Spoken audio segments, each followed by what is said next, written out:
این ما یه ملا قرائت خان داریم، وزیر اقتصاد افغانستان. خب این تفلک دیپلم هم نداره، خب ولی یه چیزی رو میدونه. خیلی جالبه این ملاه، عکسش هم دیدی، یا ریش بلندی داره و فلان و طالبان دیگه. خب ولی این ملا دیپلمه یه چیزی رو میدونه که اگه بخواد ارز کنترل کنه باید بازار ارز کلیاتش دستش باشه.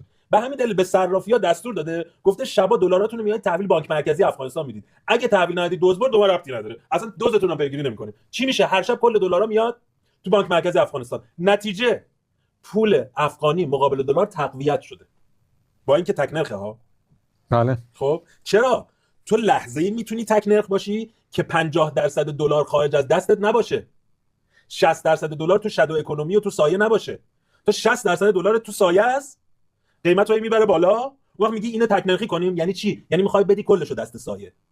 ملا محمد خان، ملا قرائت خان طالبان میفهمه که اگه بخواد تک نرخی کنه یه نرخ بذاره، باید کل این روند ارزی دستش باشه.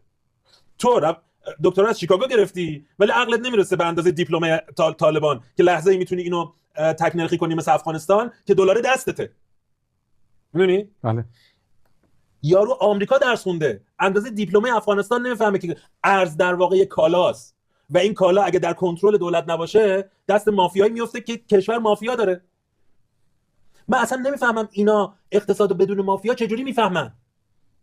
اینا کجا زندگی میکنن؟